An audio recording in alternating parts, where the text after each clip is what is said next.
Yo, yo, yo, yo, yo, yo, yo, Big Kish back up in here. I got a new favorite rapper. But it's not because of his music, but it's because I seen his interviews. And, I like the young fella's personality. You could tell somebody took him to church, you know what I mean? But he's going to be in this video. He goes by the name of Quando Rondo. And we know that he been in a situation where his people had passed, you know what I mean? And we got swamp stories breaking it down. Actually, the title goes, How Bricc Baby Really Snitched on Lil Durk. I don't know, man. This is gonna be a deep one, y'all. Y'all not gonna want to click off of this video. Y'all know I'm like holding y'all. Without further ado, let's get it. Let's focus back on the beef between Lil Durk and Quando.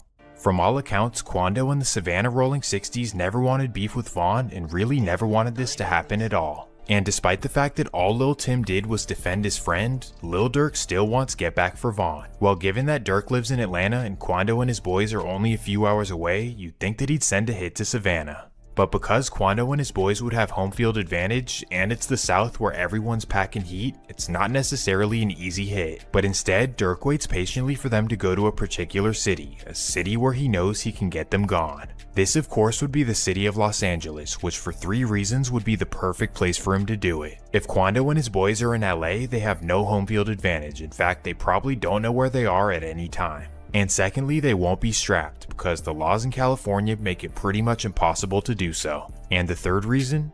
None other than Bricc Baby. As we know, Bricc Baby is the king of hawking down rappers as soon as they touch down in the city. And not only can he give you Quando's exact location, but he can also supply you with what you need. You know, them days. Well, from what the FBI states, Lil Durk waits patiently for Quando and his boys to go to LA. And that day would finally come, nearly 2 years after the demise of Von, August 18th, 2022.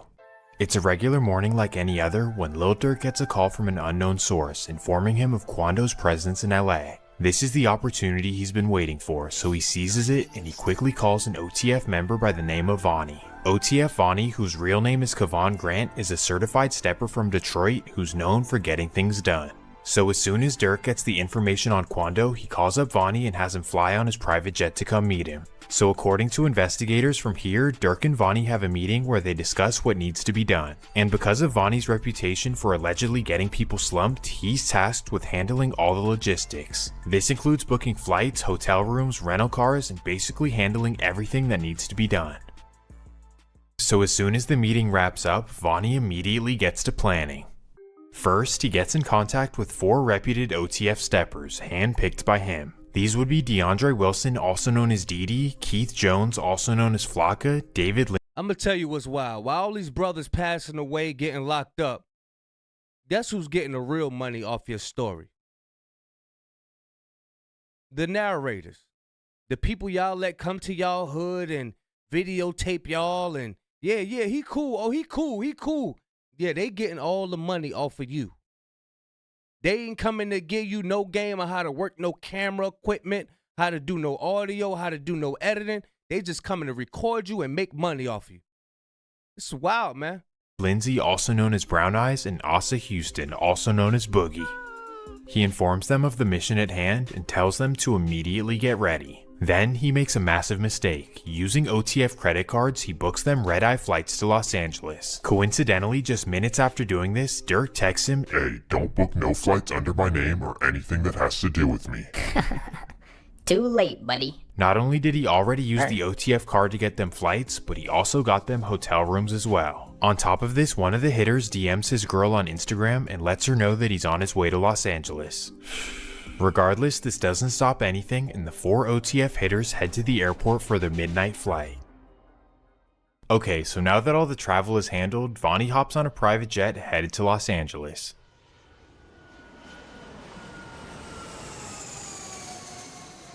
He touches down in the early morning, and now it's time for him to get everything together. August 19th, 2022, 7 a.m. Vonnie takes an Uber to a luxury car rental and gets a BMW M5 and an Infiniti G37. He then wipes them down individually and takes them to get tinted. While waiting for the cars, he takes an Uber to Big 5 Sporting Goods where he buys 4 ski masks and 4 pairs of gloves. Oh, and not to mention, he again uses the OTF credit card. Well, once he leaves the sporting goods store, there's only 2 things left for him to do. First, he needs some Briccs, and secondly, he needs to find out exactly where Quando Rondo is. And here is where 2 new mystery men come into the picture, known to the FBI as Co-Conspirator 2 and Co-Conspirator 4. Well, after the rental cars are ready, Vonnie meets up with Co-Conspirator 2. And when they meet up, number 2 hands him a duffel bag full of so they go their separate ways, and Vonnie now meets up with number 4. Together they go over strategy, and number 4 tells him to follow him. He'll take him exactly to Quando's location. Ooh wee, it's really about to happen, and now they go to the hotel to pick up the rest of the hitters. From here, Vonnie and the hitters inside the M5 and Infiniti follow number 4 to Quando's location. Aha, there he is. They spot his black Escalade on Melrose Avenue. Then number 4 messages them and tells them that that is in fact Quando's car. Now he vanishes off in the distance and allows the OTF hitters to do what they do. They're now tracking the black Escalade down Melrose, waiting for the perfect opportunity to strike. Well, after a few minutes of following, the black Escalade busts a right on Beverly Boulevard and pulls over to get some gas. Oh yeah, now it's the perfect time. They head up an alley next to the gas station, park their cars, and get out on foot. They then run into the gas station and absolutely light up the Escalade. After emptying over 100 shots, they run back to their cars and vanish off in the distance. Thankfully, Quando Rondo was untouched, but sadly, his best friend wasn't. Right now, the search is on for 3 people who police say shot at a Savannah rapper, killing a member of his entourage. It happened in Los Angeles, and cameras captured the aftermath. Shots fired, a fight taken to the streets, and this chaotic scene, the ending of a shooting that started in Los Angeles, California. Sheriff's deputies pulling out a man who had been shot in an SUV. Savannah rapper Quando Rondo, a passenger in that car, frantic at the sight.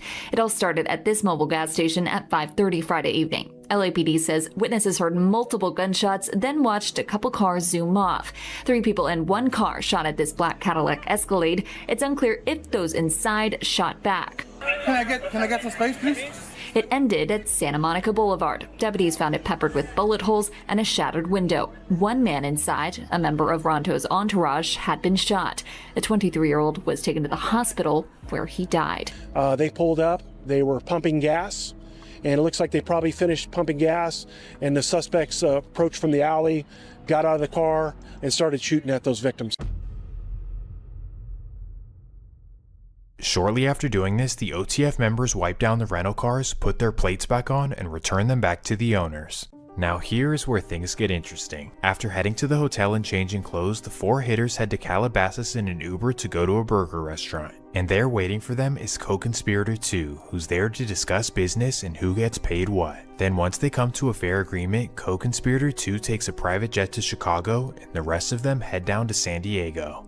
This is where they wait for a couple of days, and a trustworthy friend of Durk brings them a whole lot of money. Now this begs an important question. Who does Durk trust in California to handle a whole lot of his money? And on top of this, who did he trust to find Quando's location and to supply the weapons? Well, I have somebody in mind, and I definitely think he's either Co-Conspirator 2 or Co-Conspirator 4.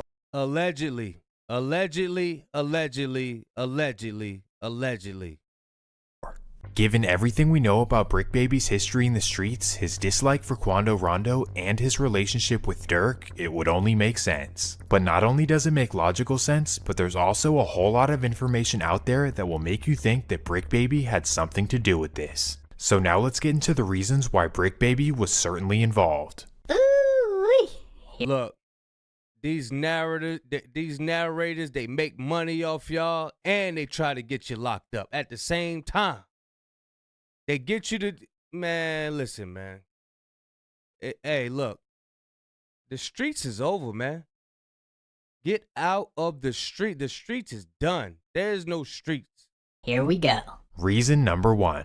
Directly after losing his friend, Quando Rondo blames the rolling 60s. Directly after the incident, he goes on social media and posts this on his story. Basically what he's saying is that he's done with the Rolling 60s, he's putting down his flag because of disloyalty. Now ask yourself, why after this incident would he be upset with his own gang, so much so that he's going to put his flag down because of disloyalty? Obviously, he knew something the world didn't, that the Rolling 60s had something to do with the death of Lil Pab. And as we know from the indictment, somebody from the world didn't. After this incident, would he be upset with his own gang, so much so that he's going to put his flag down because of disloyalty? Obviously, he knew something the world didn't, that the Rolling 60s had something to do with the death of Lil Pab. And as we know from the indictment, somebody from LA gave up his address, so who else could it possibly be? Who else in Los Angeles would know Quando's exact location other than his own gang who he's supposed to tap in with? And on top of this, which Rolling 60 would be connected to Durk? Obviously Bricc Baby. And that's just the first reason why I believe that Bricc Baby is co-conspirator 4. And trust me, there's a whole lot of other reasons as well, all coming out of his own mouth. And now we're at reason number 2. Bricc Baby hints at it and admits that he was involved. During the period after the incident, nobody was thinking that Lil Durk was involved because it happened in LA and the whole Rolling 60s thing. But that's when Bricc Baby goes on No Jumper and reveals to the world that Lil Pab's death was get back for Vaughn. Oh yeah, Slide for Vaughn, right? Nobody. Yeah. They say you can't say that no more. Why? Oh yeah, because of no. Like They who died? say you can't say that no more. Oh, because of FVG Cash? Or who? Nah. If y'all looked at the previous videos that we react to, the guy Poetic Flacco, he plays stupid like he don't know something. So these guys right here could give more volunteer information. He said it's a tactic that he used. He copied it from academics. So yeah, there's no streets, man. There's no streets. There's no streets. Get up out of it, you youngins out there. Get up out of the streets as fast as possible because your homeboy that you with, he's going to tell on you. He's going to tell on you. And you're not getting away with nothing. They got AI out here. They got facial recognition. You ain't getting away with nothing. Like, cause Lil Pab. Ooh-wee, this is when people started to put 2 and 2 together. Lil Durk had something to do with the death of Lil Pab. And isn't it interesting that one of Durk's closest friends and Rolling 60s member is the one who revealed it? Well, Whack 100 thinks it's very odd as well. Could kind of turn into something, because if I'm not mistaken, he kind of made a comment like, I guess they can't say OTF didn't slide. There's no getting out of that. Listen, if he's just a random person, it's whatever, but he's somebody who's got photos with Durk. He's been pictured with all the OTF guys and stuff. It seems like kind of, that was before he even worked for No Jumper. That actually was the interview that made me like, you know what? I'm gonna fuck with you. Wait, what? That's why you hired him? Because he snitched on Lil Durk. See? What? You see that? You see that? He looked at him and said, oh, you like volunteering information. You're going to be good for the ratings on the show. That's what he's saying. That's exactly what he's. You got to read between the lines. Oh, I'm going to mess with you. Why you want to mess with him? Why you want to mess with him? Why you want to hire him? Because he volunteers information. And that's going to be good for his show. What? But anyways, let's continue. Because at the time, OTF was never mentioned. Right. He's the first one that made any type of anything that OTF was involved by saying, I guess they can't say they didn't slide for Vaughn no more. It's like, well, if this doesn't convince you enough, right after this, Bricc Baby would drop a song where he basically incriminates himself. In a song called Not Enough, here's what he says. He was ducking trying to hide, now he in a blunt. We dropped 100 shots, go dig your partner up. Then he says the last one we turned into a pack, we got 1 million plus. And now knowing what we know from the indictment of the co-conspirators getting paid, I mean, you know? But of course on the flip side, he could just be lying about the money, right? Except for the fact that after this, he mysteriously starts living in a Calabasas 4-bedroom mansion. So just a year after getting out of prison for robbing a jewelry store, you're living in a Calabasas mansion. How does that make sense? I mean, No Jumper ain't paying that much, cause I promise you Bricc Baby's house is worth more than Adam's. Don't forget, Bricc Baby is the rich crip. Okay, so let's get back on track. The No Jumper interview where he reveals that the Lil Pab situation was get back for Vaughn, that was in February. And strangely, just a couple weeks later in March, the feds start tracking Bricc Baby's every move. In fact, they even spy on him for 4 months straight. To know you was getting followed for 4 months. It was 4 months. Hell yeah. The only thing you told me is that they were following you back and forth from your house to here, and that kind of tripped me out. I'm like, wow. So these fools are just like parked outside sometimes, and we just don't even know. And low with grandma van, like soccer vans and shit. And after 4 months of spying on him, they finally raid his house in the middle of the night. Yep, on June 25th, 2023, his Calabasas mansion was raided and they found an AK-47. Now generally this isn't that serious, but given that he's a 4-time felon, this is no joke. In fact, just like Crip Mac, he was facing up to 15 years in prison. And even though he seemed to wiggle out of serious consequences for every felony he's ever had, this one is a little different because it's the feds. Well, long story short, over the next year, somehow the case just magically disappears. And that really makes you wonder, how does a 4-time felon have such a big case dropped just like that? Well, actually, the first question is, why was he being spied on and why was he raided in the first place? Does it have anything to do with the murder of Lil Pob? Or the fact that he was snitching on himself? Well, Whack 100 seems to think that he snitched to get out of this, and that's why Lil Durk is now indicted. Bricc got an open case. And everybody's watching, Bricc. Where your court dates? Boom! OTF. Y'all look at the longer version of Swamp. It's called Swamp Stories. This one is Swamp Shorts. So this is a shorter version. He does a whole breakdown on Bricc Baby's life. This dude got away with so much stuff, got locked up, and got right back out. I'm just saying. He got locked up and got right back out, got locked up again, got right back up, got out. And y'all got to look at the whole breakdown. He does the whole breakdown of this dude's life, man. It's crazy. It is really crazy. Let's get it. It's hit with an indictment. And even if Bricc didn't actually snitch, Wack says that he could be the reason that the feds even look Lil Durk's direction. Now, you got the people saying, well, this dude's a known gang member. He ran with these people. Okay, well, let's look over there. Maybe they wasn't even thinking about looking over there. But because they heard him say it, they like, let's look into that. Let's just see where it takes us. And they might have looked at one dude, grabbed at one dude from what they heard, and the one dude went bad and fed him everything else. So okay, so let's now play devil's advocate, right? Let's assume that Bricc Baby had nothing to do with the death of Lil Pob and that he's not a snitch. And if that's actually the case, please explain these two reactions. This was his live reaction to receiving the news that the 4 OTF members were indicted. There, nigga. Yeah, this is crazy. Hang on, wait. Yeah, that's him. Wait, was this an attempt or an alleged attempt? He dead. Yeah, no, Quando. Yeah, Lil Pap, his man's dead. His man's is dead. Oh, his boy, but he didn't get hit. Nah, Quando's fine. So they got his boy instead. His boy is dead. Yeah. But were they alleged to try to get him too? Yeah, he was there. Eyes. But was he the intended target? Eyes. Y'all gotta know body language. I'm not saying nothing. This is all alleged. You know what I mean? But I know body language. Just looking at them eyes, man. Eyes, brother. Eyes. Nah, Quando's fine. So they got his boy instead. His boy is dead. Yeah. But were they alleged to try to get him too? Damn, that was it. That was it. So that was the one right there. Shout out to him. That was the one where he put his head down and then looked up back at it. That was it. That was it. Y'all gotta know these. Y'all gotta know them eyes, man. Get him. Nah, Quando's fine. So they got his boy instead. His boy is dead. Yeah. But were they alleged to try to get him too? Yeah, he was there. So, but was he the intended target? That I don't know. See, this is how you need to be when you sit down with Diddy's bodyguard. Yeah. Or I'm sorry, with Biggie's bodyguard. Good. See, this is good. This is I'm exactly getting the kind a free of lesson here as well. Yeah. So essentially, thank you for that, by the way. 1,000. I appreciate it. Got you, my buddy. So this dude, Quando Rondo, he's an artist that was affiliated with the dude that had had killed King Von.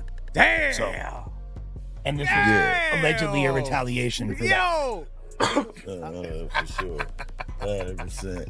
Well, I'm about to say, nah, that's crazy. So the feds it says charged in indictment with unsealed. It said was unsealed Thursday in the U.S. District Court in Los Angeles are Kevon London, DeAndre Wilson, Keith Jones, David Bryan, and Asa Houston. Damn. I don't know, maybe I'm looking too deeply into it, but he seems nervous. And to make matters even worse, he says that giving up Quando's location for Lil Durk is something that he would actually do. Like, why would you say that? Then there's people like, you lined up somebody from your hood. Like, listen, I didn't do shit. But at the end of the day, what's wrong with giving my friend the address?